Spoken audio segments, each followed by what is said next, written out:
Today on All Over the Place, we're going to hit the Ford Piquette plant. Today, it's a living museum restored to its original form, even right down to where Henry kept his office.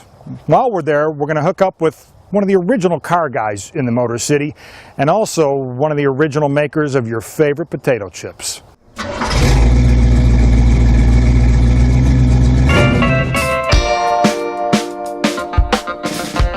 My grandma always loved her 1962 Impala SS, and so did I. Long story short, the car left the family, but I never stopped thinking about it. I tracked it down and bought it back. After a 3.5-year restoration, it took first place in its class at Detroit's Autorama. Now it's time to drive. I'm Mickey York, and I'm all over the place.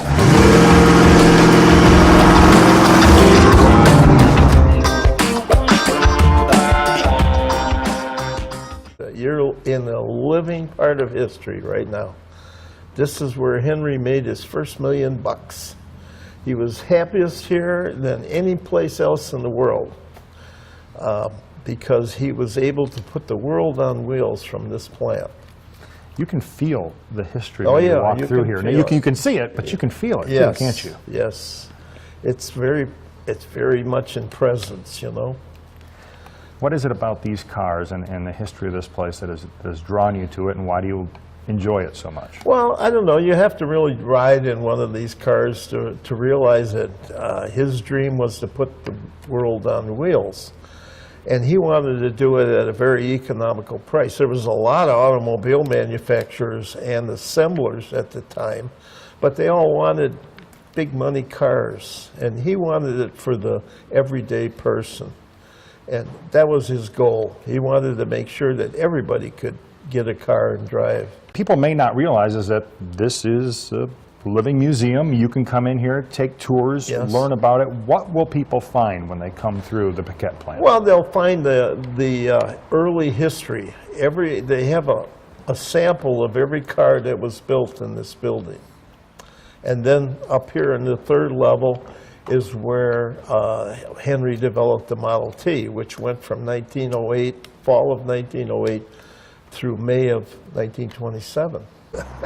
When you drive down the street in one of these cars, like this red car, I'm telling you, traffic stops. What do you think it is that people gravitate towards these automobiles? Is it the sense of history? Yeah, that's the sense of history. When I first got my Model T and I was driving it down the road, I had people chasing me. They wanted to know what the car was, what year it was, and if it was for sale. Nope. Is any of your stuff for sale? You have a... No. Okay. Well, you have a good collection now, don't you? I have a collection, and I have a collection of parts, which I've been collecting, amassing for probably the last 15 or 20 years. So between all the parts, between all the things that you have, how many of these cars do you think you own? Oh, well, I'm assembling about 8 cars. I have 10. And how many do you have here? 3. Well, 2.5. What is unique about this automobile? Well, it's a mother-in-law roadster. It was real popular when you used to go out with the farmer's daughter. The mother rode in the back in that single seat. Of course, she was left on the outside. But Ford knew what he was doing. Yeah. And just kidding, mother-in-laws. We love you. Yeah. And it had a roll-up rear window and a fold-down front windshield so the air could run through. Of course, if it started raining, you could roll the window down and you and your girlfriend wouldn't get wet, but poor mama got wet.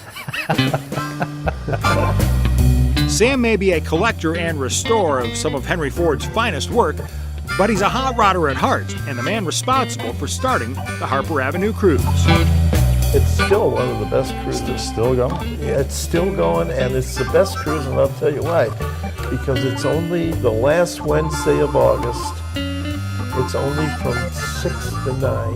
And the guys that go to Woodward or any other big cruises, they'll go during the week, but they don't want to go on Saturday or something because it's too crowded. And from your love of cars and hot rodding, you ended up starting a business. Yes. At the time I was married, and I said, you know, there's nobody selling antique car parts here in Detroit, you know. There's people all over the country, Ohio, Pennsylvania, the East Coast, the West Coast. So I started up. started in a small 10 by 20 shop, and I was working 2 jobs to do it. And I was in business from 70 all the way up to 2007. We should probably touch on how you're able to even do all of this, and I guess that's you got a little side gig over at Better Made? Yeah. Yeah. My father started it back in the late 20s. There was 22 companies at that time, and we're the only surviving company of the 22. I'm still working there. I got to fuel this hobby somehow.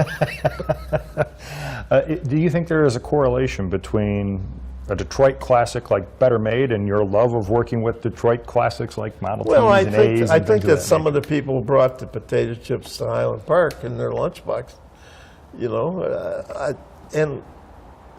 at one time I met Etzel Jr., you know, Henry's son, at the Detroit 300, and I gave him my card, and he says, "Oh, Better Made, I've heard of that before." He says, "Good stuff."